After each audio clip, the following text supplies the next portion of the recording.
Guys, we finally made it to our headline. I mean, it's been a great show already, hasn't it? Like, this is so much fun. It's just fun to laugh. It's a gift to laugh. And so we're going to just be doubling over in laughter when we get our next comic on the stage. Our headliner for this evening, Matt Evans. Put your hands together. Come on, keep it going, keep it going, keep it going, keep it going. I messed that up all night. All right, we messed up the fist bump. We're on a roll. We're going good. I was really mad to hear that Michael and Holly are about to celebrate 26 years of marriage, because my wife and I this June are going to celebrate 25 years of marriage. And, yeah, and thank you. I'm competitive, but for us to win that, something terrible has to happen to Michael. That's not good at all. Now, anybody here been married longer than 25, 26 years? Yeah, a lot of y'all? I'd ask you all to stand up, but I don't want your Apple Watches to get all excited. Yeah. Well, I bring up how long I've been married because my wife has put up with me for a quarter of a century, and I can tell a lot of you are not committed to the next 45 minutes. You're wondering. All I can say is hang in there. It's a charity show. It is.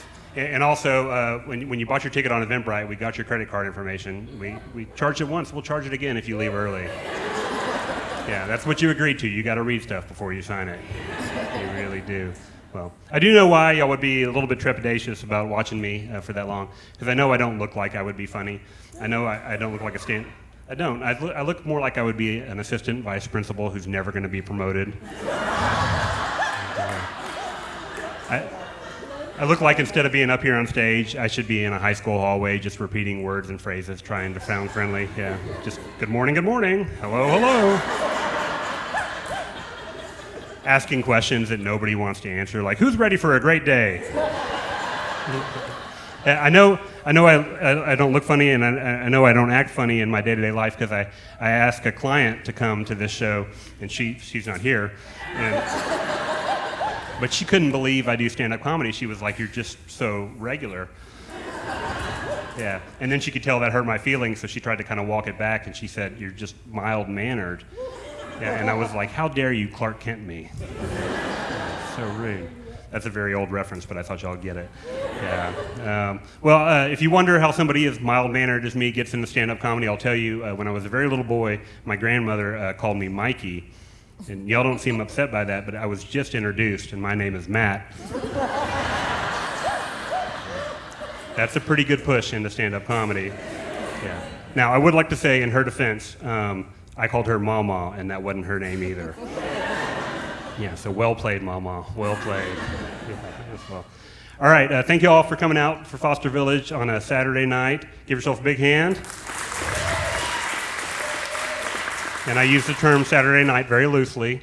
It's early. Be honest with me. Who here, round of applause, who here ate dinner before the show? Yeah. I knew it, especially you guys up here. I felt it. Yeah, I could tell, and I'm with you. I'm not judging you. I'm an early dinner guy. And in fact, my favorite place to eat an early dinner used to be up here in North Austin, over on Mopac. There was a Luby's. Yeah. Oh, this is my crowd. We're going to do all right. Yeah. And I love Luby's so much, and it's not there anymore. And every time I drive by, I see the spot, and my mouth starts to water, and then I remember it's not there, and then my eyes start to water. I'm like Pavlov's dog. If every time the bell rang, it took Pavlov's dog just a minute to remember that Pavlov is dead. Yeah. That's a science joke, and I've already given you contractual advice. You're going to learn a lot tonight. It's going to be an educational show, too, which is good. Yeah, so I'm mad that Luby's is closed, and I think it's our fault as Christians that we let it close. We were supposed to keep that franchise open. And we can keep a food franchise open. We've proven that. Because, if America runs on Dunkin', then Chick-fil-A runs on Christians. It does. I know that doesn't exactly make sense, but neither does America runs on Dunkin'.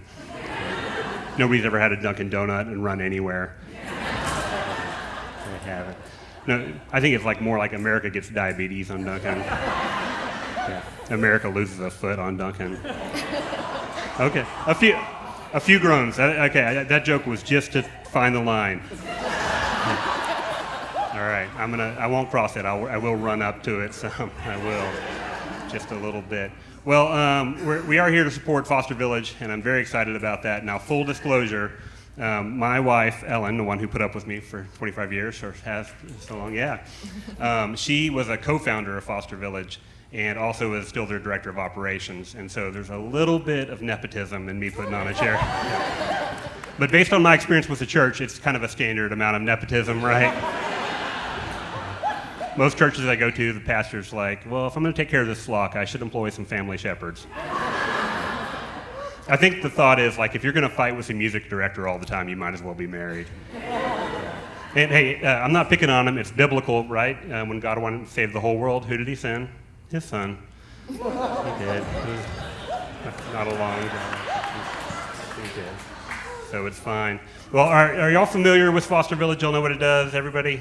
No? Let me describe it. So I asked Ellen to help me figure out how to tell you all briefly what Foster Village does. And she's very passionate about it, so she started talking, and she just went on and on. And I don't have time to listen to her and come up with these stupid jokes. But, all right, here's what I think she said. And she can stand up and correct me. But here's the deal. Foster Village is not a placement organization. What they are is a support organization. So they support everybody in foster care. So they support the children in foster care, the biological parents, the foster parents, the caseworkers, the COSTA volunteers, everybody. They support them. And the key word is that they're a village, and they let everybody who's not directly involved in foster care to support those people that are. And really what they are is telling us that there's not two different villages. We're all one village, that we all belong to one another. And isn't that beautiful? Yeah. And I'm fairly sure that's pretty close to correct. I am. Well, it's so beautiful that I really wanted to raise a lot of money for him tonight. In addition to the ticket prices, I came up with an idea that I pitched to Michael, and he rejected it immediately. But what I wanted to do was set up a table out back and sell indulgences. Good, y'all know what they are. I was worried, yeah. So they're controversial, I know. But you do have to admit they work, right? They work so good. Like, if you don't believe me, go to Rome, check out St. Peter's Basilica. That is a nice church built completely on indulgences. We went to Rome, and we were touring St. Peter's, and there's a side chapel where Mary's halo is made completely from real diamonds, which seems excessive. And so I found a guy in a collar, a priest, I guess. He didn't have a hat, so I don't think he was a cardinal. And I was like, hey, what if we lopped off that chapel and drug it to a pawn shop? We could take care of a lot of children in foster care. And he didn't like that at all. It turns out that's a very important side chapel. They use it for the occasional wedding. Yeah. Well, okay, I can tell y'all are getting a little worried about me making fun of Catholics. I want y'all to know it's okay. I'm an Episcopalian. And y'all seem pretty caught up in your church history, so you know that the reason the Church of England split from the Catholic Church was because King Henry VIII wanted to tell some really great jokes about the Pope that he thought of. Yeah. He was a funny guy. People forget that. Although back in his day, ROFL stood for Rolling on the Floor Lifeless. Yeah. Or if you were married to him, it was ROFH. They got headless right there in the middle. Yeah, good. All right, that's that line again that I found. So let me think of something a little more innocuous to talk about. I took a nap today. Who else took a nap today? Yeah. A lot of the 5 o'clock eating crew. Yeah. That's good. I am a good napper. I consider it a skill. I don't put it on my resume anymore. But I will bring it up in job interviews. I'll list it as both my strengths and my weakness. I do.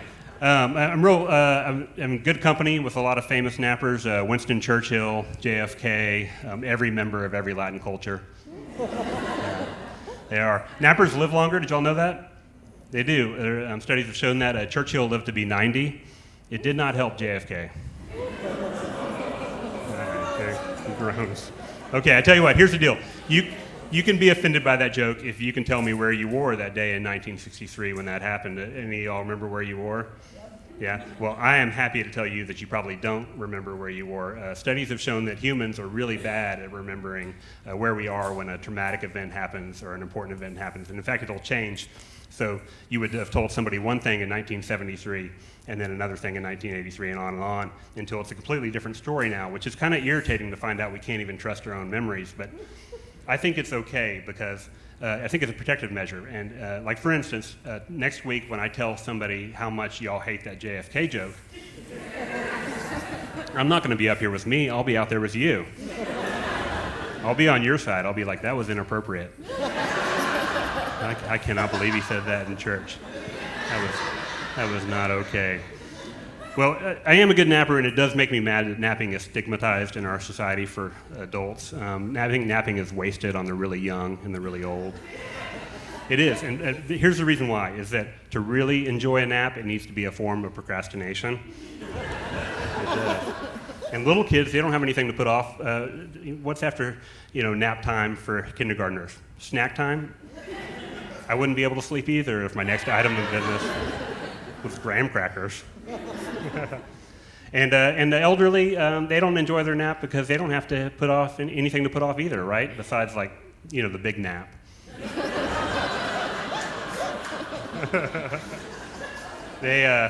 So to rectify that, I would like to open a chain of retirement homes. And I have a plan. Here's the deal. I want to give the elderly a job to do. And y'all look unhappy about this. I'm not going to make them dig ditches or anything. It's just like a spreadsheet to do. But here's the trick. You have to give them a deadline, although we won't call it that.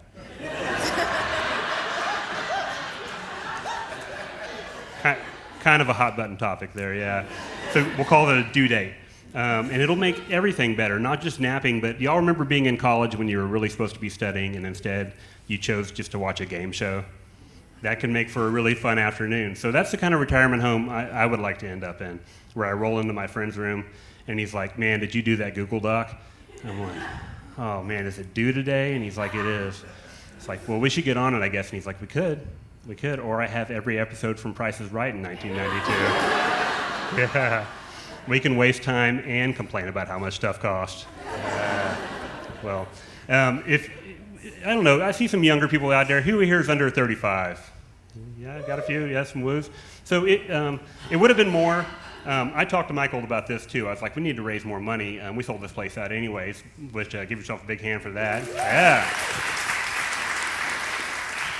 But I wanted to provide free childcare because I remember when my kids were little, I would do anything if it involved free childcare. I would have people call me and be like, hey, we all come over to the house on Friday night. We're having a party that's actually a pyramid scam. We're combining Mary Kay and Pampered Chef. Turkey basters you can put lip gloss on with. And I'd be like, no, I don't want to do that. I'd rather not have ears and hear you talk about that. And then they would say, I guess I forgot to mention we do have free childcare. And I'm like, listen, I'm interested. Well, if you're under 35 and you're here looking at me, you're probably thinking to yourself, like, it's good that you have this plan for the retirement home because you're about there. In which case, that's not very nice. I can't believe you came to a charity show. I know I don't look great. I am trying to take care of myself. I was a jogger forever. I jogged about 20 miles a week for 30 years. And people, when they hear that, they're like, you don't look like a jogger, which means thin. And eventually my body agreed. It started to not feel like a jogger either. So specifically my left ankle was just tired of being my left ankle. So I need a new workout routine, but I don't really want to hear any advice from any of y'all after the show. Especially, like, if you look like me or worse, I don't want to hear it. If you look like me or worse, you should be allowed to go to CrossFit, but you should have to sign an NDA. Yeah. I also don't want to hear about it if you're really fit. Fit people are so pleased with themselves. They can't believe it. They're so smug. And I don't want to join your cult. I don't. I don't want to go to Orange Theory or Soul Cycle or Westlake Dermatology. I don't want to go. No. I think the person I want to talk to is just somebody who's about my age and size who hasn't had to buy a new suit in the last 5 years. If they can still, that's my goal right now. I don't want to get in swimsuit shape. I want to get in funeral suit shape. If somebody I know passes away, I don't want to have to go to Macy's. Well, I've been going on long enough. Y'all probably have figured out I am not a saint. In fact, I have applied for beatification, but it has been rejected. Yeah. They got back to me fast, even though they're busy at the Vatican right now. They told me in order to even be eligible, I had to do a couple of things. I had to stop making fun of the Catholic Church and stop being alive. And I wasn't willing to do either of those. But the reason I point out I'm not a saint is that y'all probably have caught on. I'm going to say some stuff, and you're going to hear it, and you'll be like, oh, he's actually a pretty good guy. And then I'll say other stuff, and you're like, no, he's a really bad guy. And I want to let you know in both cases you're right. The most obvious example of this is every Monday for the last 7 years, I've gone and volunteered and taught art to children in foster care at a group home where I live, which is good, right? Yeah, what could possibly be bad about that? I'll tell you, it's that I work it into every conversation I have. I can't believe it took me this long to tell y'all. I've showed enormous restraint tonight. I have. I was talking to a guy the other day, and he asked me a question. I was like, the answer to that question is yes, and I'll tell you why, because I volunteer to teach art to children. And he was like, maybe you didn't hear me. I was asking if you want fries with that. He didn't say that. I wasn't at McDonald's. I was at Taco Bell. I love Taco Bell. That's my favorite fast food. Taco Bell is so good. People like to tell me, don't eat Taco Bell, Matt. That's not real Mexican food. And I'm like, well, I don't know if you've noticed, but I am not a real Mexican. I'm okay with that. I love Taco Bell so much that if I go to prison and I'm on death row and they give me my choice for my last meal, it's going to be a Crunchwrap Supreme. And I'm going to get it with the Diablo sauce, because you know what? I'm on death row. I'm kind of a bad boy. Yeah. Kind of a bad boy. The Taco Bell where I live, where I like to run to the border, is attached to a gas station. Yeah. And if you pass high school English, you know that's both symbolism and foreshadowing. Yeah. And if you didn't pass high school English, you might work at my Taco Bell. So thank you for your service. So I was at Taco Bell, and if you go to Taco Bell as much as I do, you know that the question I was answering was at the end of the order. They asked, will you round up for the Taco Bell charity? And I was like, you bet I will. I volunteer to teach art to children. Yeah. And also, I've got 87 cents to round up. Dr. Matt's doing okay. I'm doing good. Yeah, so I teach art to these children in foster care, and the reason I do that is my hobby is that I paint, and I'm okay at it. I'm really just fine. I'm the kind of artist who the most common compliment I receive is, I like your colors. Yeah. And it sounds like you get it, but that's not a compliment. That's the same compliment I would get when I was in high school, and people would say I had a good personality. They're different phrases, but they mean the same thing. They mean what we're looking at here, we don't find it that beautiful. We don't. Oh, come on, it worked out. I've been married 25 years. It's all right. It's fine. Very sensitive. Well, I paint landscapes. I paint, the French term is en plein air, which, pardon my French, literally. And I paint, that means outside, translates pretty directly to outside where people can bother you. And if you paint outside in a public place, people will come and talk to you, which sounds fun, but they always say the same three things. And in the same order. The first thing they will do is ask you what you're painting a picture of. I've been asked this standing in front of the Grand Canyon, putting the finishing touches on a painting of the Grand Canyon. I've taken to every time my answer is, it was supposed to be The Last Supper. I don't know where I went wrong. The next thing they want to do is they want to tell you about somebody they know who also paints. And it's never anybody who you've heard of or even works in the same medium as you. They'll be like, my mother-in-law likes to paint. It's like, oh, great, what does your mother-in-law like to do? They're like, my mother-in-law likes to go to painting with a twist. I'm like, well, your mother-in-law likes to drink. And after talking to you, I get it.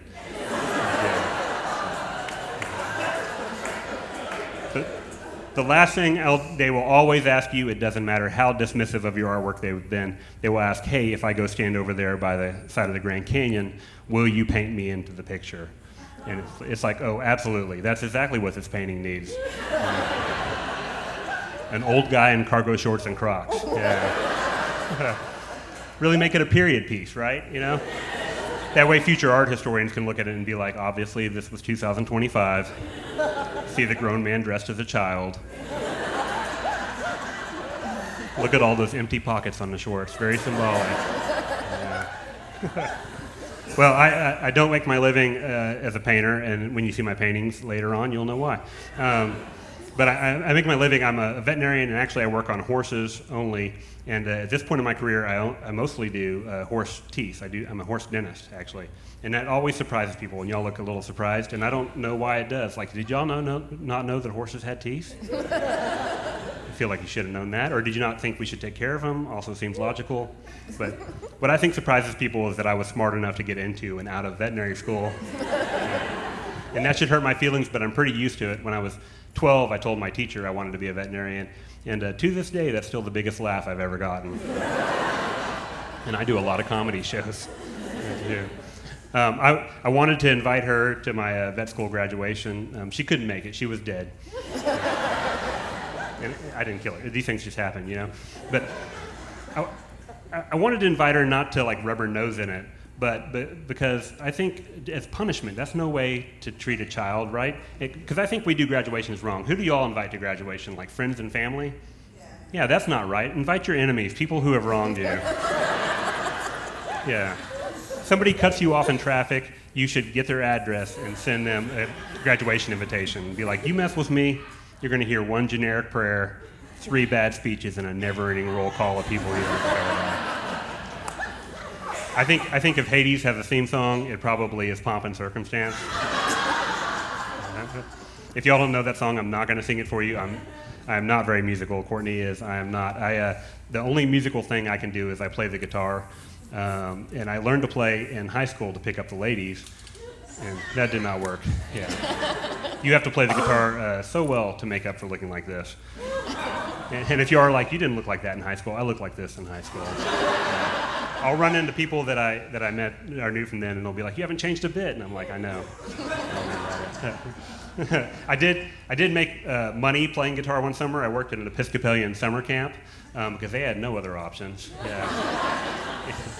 And I was bad at it. All summer long, if you saw a kid crying, it was even odds whether they were homesick or it was my music making them cry.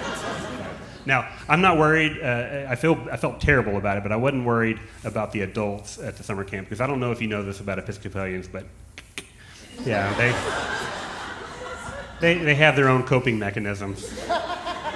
But the children I felt bad for, you know, because about halfway through the summer, these kids stopped taking the eardrops after the pool, and we were like, are the eardrops a different brand, or are they starting to burn? But no, they were trying to get swimmer's ear.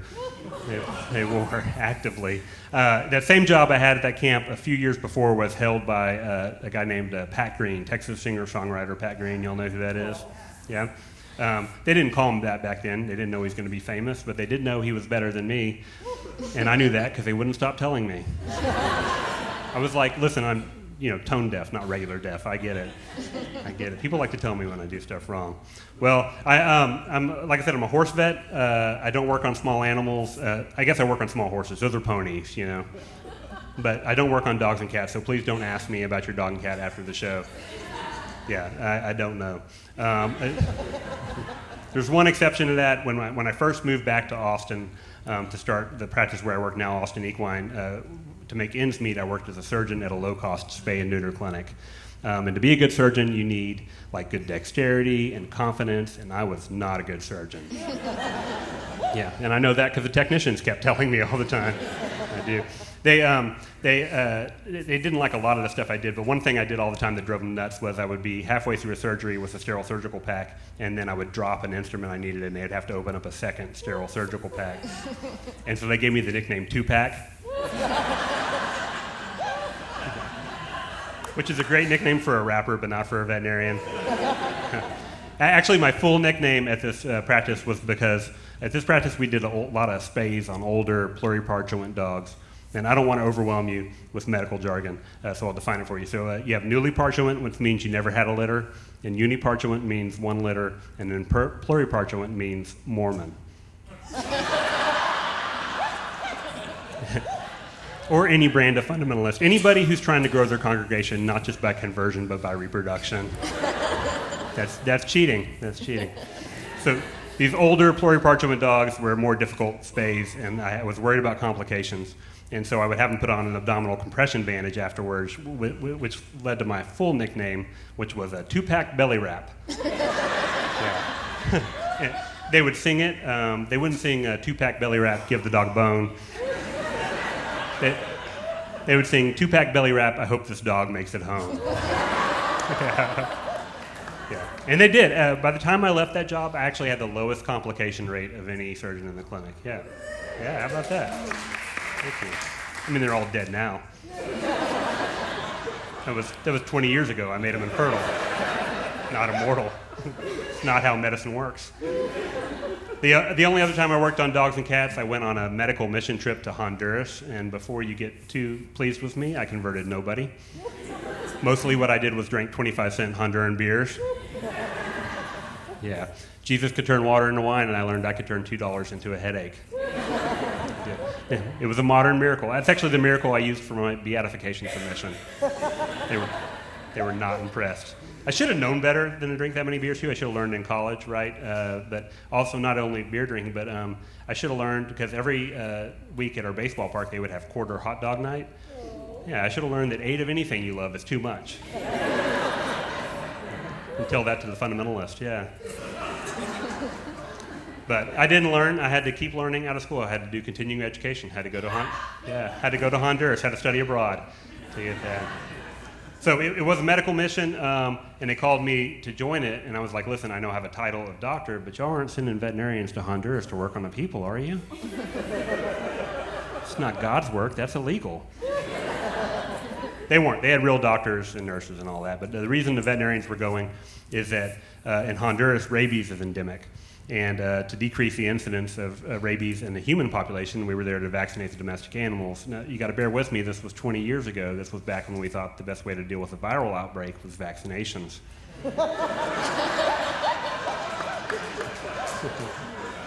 Yeah, we've learned now. Nowadays, we would send them like TikTok influencers.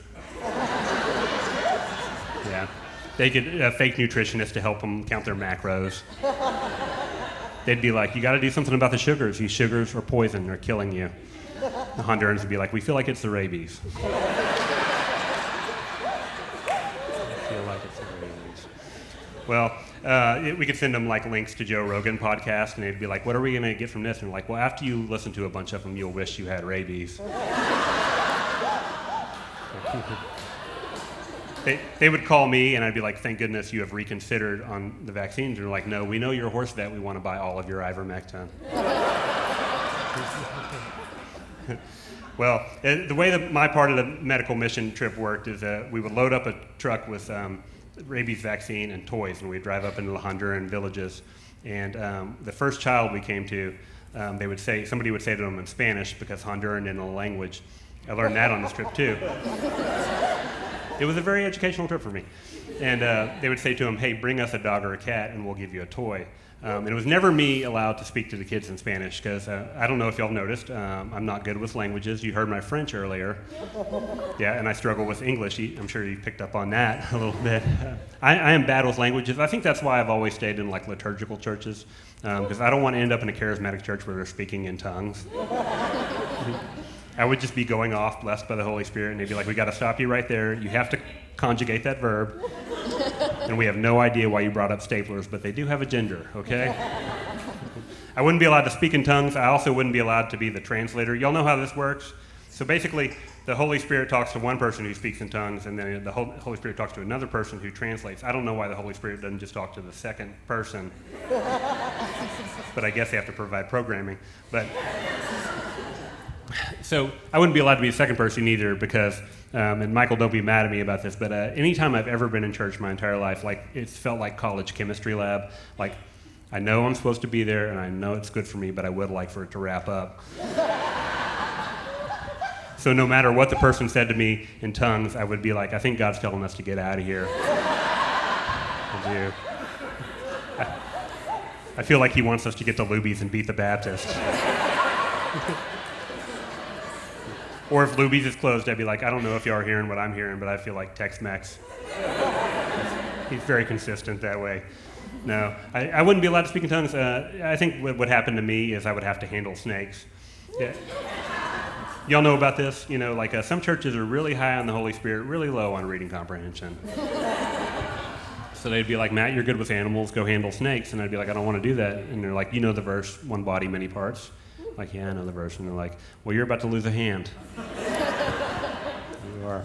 Well, I am bad with languages, and it's embarrassing because I am a horse vet, and I work in barns where a lot of the people that work there speak Spanish as their only language.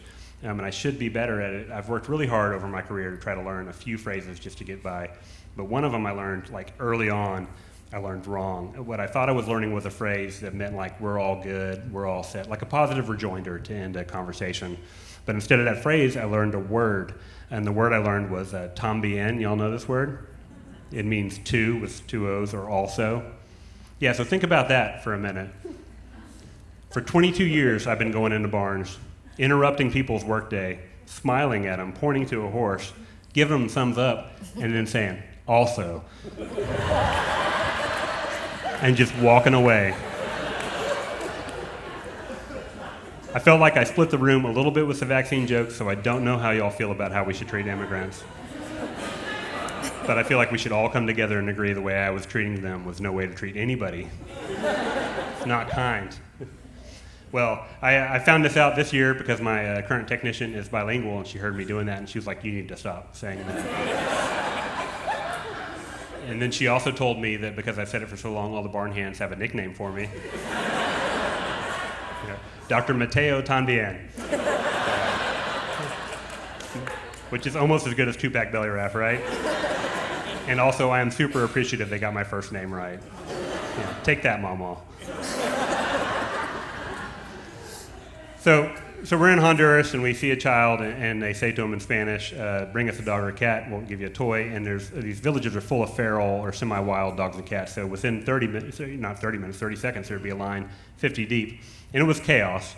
There'd be a lot of dog fights that would break out in the line. But I learned pretty quick that was a great time to vaccinate all the dogs. You know, because a needle hurts, but not compared to your neighbor pulling your ear off. So we would vaccinate the dogs, and we would mark them with a grease pen. And I asked why we had to do that, and they said they learned a few years before that if they didn't, the kids would keep bringing them the same dogs over and over again. Yeah. And I was like, oh, I love that. Between that and the 25-cent beers, I think I might be Honduran. The cats were a different deal, though. I don't know if any of y'all have any experience with feral cats, but they're terrifying. They are so fast and so dangerous. I have no idea how agile and brave these Honduran kids were that they could catch feral cats. That's actually how I know I'm not Honduran. So they would catch these cats, and they would put them in plastic fruit sacks, perforated so they could breathe and stuff. And they would bring them in the line, they would hold them in the line, and then they would get to the front of the line, and then they would open up the sack, and you know what would happen? They would let the cat out of the bag. They would, and I never thought of why that was a bad phrase before, but there was so much bleeding and screaming. There was very little vaccinating. It did not go well at all. So that happened to me a few times, and I was like, I've got to do something different. So I invented the only medical procedure I've ever invented in my life. I had a kid with a cat in a sack come up to me, and I don't speak Spanish, so I had to mime. I was like, stop. And I was like, spin that cat down tight. And then, I palpated the cat, and palpating is more fancy medical speak. It means feeling. So we say palpating because you can't charge nothing just for feeling, right? Although this was a mission trip, so I was doing this feeling for free. So I'm palpating the cat, I palpated the cat's head, and I palpated the cat's tail, and then I just vaccinated the cat right through the bag. And it went so well, and I was so pleased with myself, and I did that the rest of the trip. But then about 2 days later, I was vaccinating a Bago cat, and further back in the line, there was these two kids, and they were holding dogs that weren't fighting for some reason. I bet they had already fought and made up, and I missed it. And the kids were pointing at me and laughing, which I'm used to. I do have vice principal vibes. Yeah. And they were pointing at me laughing, but they were also pointing at the bag and then pointing at their eye and saying, ojo. And I was like, I realized, I don't speak Spanish, but I realized they were saying I was vaccinating that cat in the eye. And I was like, no, ojo. And we bonded. It was really the most humanitarian work I did on that trip. It was good. But then, I vaccinated that cat, and I vaccinated about 10 or 15 more, and I thought about it, and I was like, over the last 48 hours, I probably vaccinated 300 cats in bags, sometimes 2 or 3 cats in a bag. And I'm a pretty good feeler around her, but I had to admit that, like, maybe Oho. Possibly Pequeño Ojo. So if you go to Honduras today and you see a one-eyed cat, I want you to know a few things. First of all, I'm sorry. I thought I was a pretty good feeler around her. I guess not. I don't know. Number 2, that cat is over 20 years old. It's doing great. Yeah, vaccines are not that bad for you, even if you put them in the eye. And the last thing is, if you want to pick that cat up, if you feel like you're agile and brave enough, you can. It doesn't have rabies. You're welcome. Yeah. Have a drink here real quick.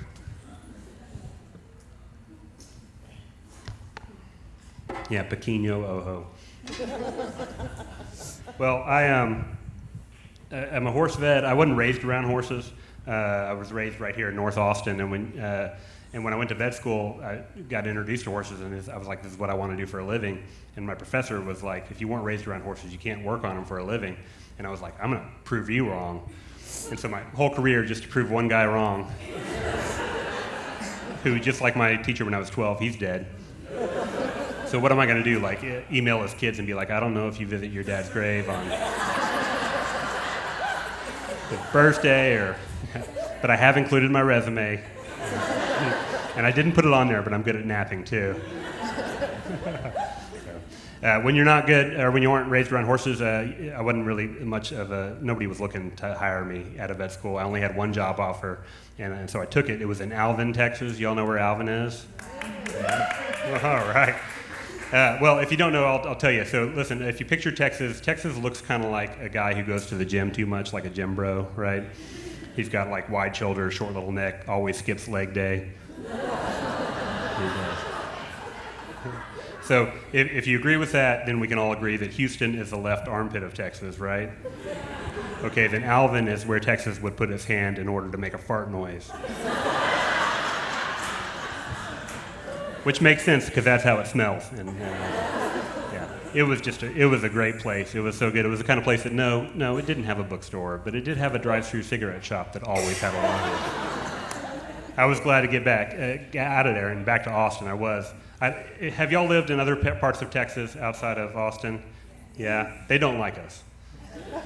They don't know what we're up to. They're like, what are they doing now? A book festival? I thought we burned all the books. Where'd they find enough not on fire books to have a festival? Well, I know that makes it sound like I'm some kind of bookish elite, so I want to, I'll tell you this embarrassing fact about me. I really like to pick my nose. Anybody else here like to pick your nose? I'll give you a minute to get your finger out of your nose to raise your hand. I knew I liked to pick my nose, but then the other night I had a dream where I was picking a really good booger, and that was the entire plot of the dream. I woke up and I was like, I'm very passionate about this. All right, I can tell some of y'all, or most of y'all, don't like this. What do y'all do? Y'all just leave them in there, let them fall out naturally? Gravity. Just because it's natural doesn't mean it's good. I want y'all to know that. Natural is actually a bad adjective. You put it in front of any word, it makes it worse. Like you have natural consequences, natural disasters, natural peanut butter. Those things are all the worst. Yeah, and naturally. Yeah, they are. So, y'all just let them grow in your nose like little stalactites. That is the correct cave formation to reference for boogers, by the way. Yeah, I am pretty well read. Yeah. Well, what else do you do? You got people out there that like to use a Kleenex. Is that anybody like to use a Kleenex for your nose? Yeah? That's not what Kleenexes are for. Kleenexes are for little old ladies to put into their watch bands so they can dab their watery eyes. What about Team Handkerchief? We got those guys here? Yeah, a few of you are like, I like to carry them around with me the rest of the day. Yeah. Take them home, see if we can clog up the washing machine. That's not cool. No, I say pick them and flick them, There's an old phrase that if life gave you boogers, look around, it probably also gave you fingers. It did. Well, y'all still don't like this. I'm not doing this in public. Booger picking time is me time, right? And as I've gotten older, my boogers have gotten even better because I lost the hair on my head and I've grown nose hairs. Those things are like booger rebar. Boogers with backbone. Yeah. The only problem with nose hairs is sometimes you'll pick a booger that's attached to a nose hair that's still attached to you. That'll make your eyes water. Yeah. Then I want a Kleenex. Well, it's just about time for me to get out of here, and I want to leave you with this. The reason Ellen started Foster Village, co-founded Foster Village, is that for a long time, Ellen and I were foster parents ourselves. I thought y'all would clap at that. I guess not. Yeah. Actually, your first response was correct. We weren't that good at it. Yeah, it turns out a lazy person and a narcissist don't make the best foster parents. I'm both of those. Ellen's great, yeah, just not good enough to make up for me. I'm disappointed in her too.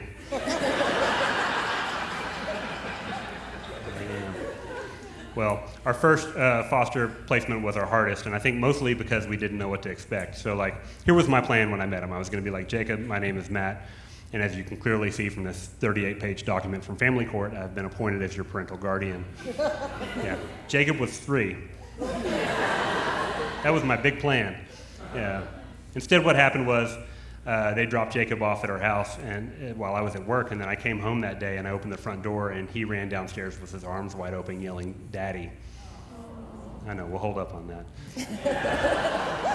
Because I was like, we just met. You don't want to keep things a little more professional? You know I'm being paid to keep you, right? It's in the document that you signed. You got to read stuff before you sign it. I was just telling all of them that. Well, Jacob was from a pretty hard place, and that was evident in a lot of ways, but most obvious was he cursed a lot, but he was only 3, so it was never correct.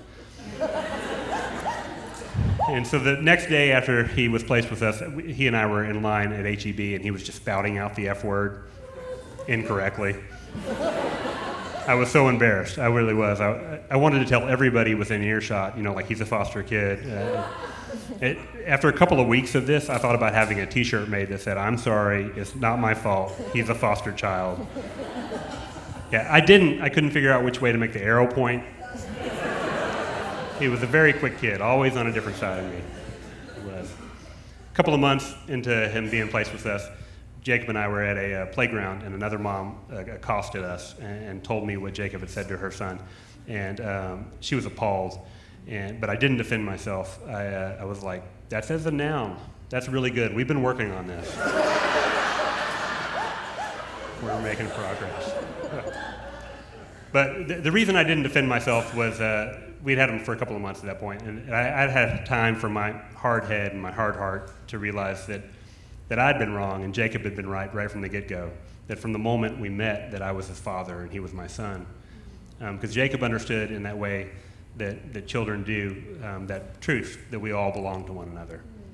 And so that's really the point of what I wanted to share tonight, is that, and I stole this from a hero of mine, Catholic Jesuit priest, Father Greg Boyle.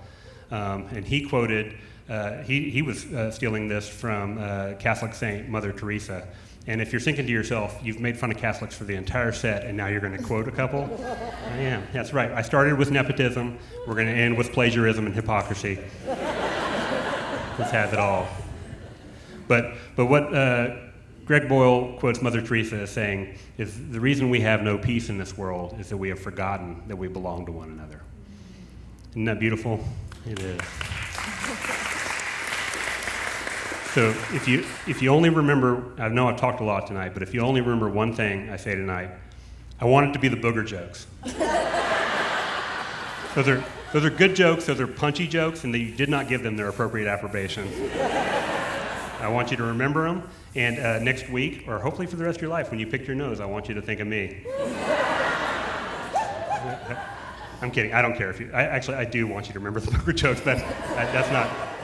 What I want you to remember, and at this point, I'm not talking to y'all as much anymore. I'm back in the audience, and I'm talking to me. It's like, Matt, we know you're not a saint. I think you've gone out of your way to prove that tonight.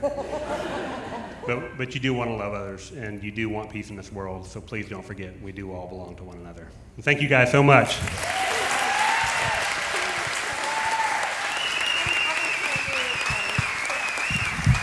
All right, give it up to your host, Michael Dennis.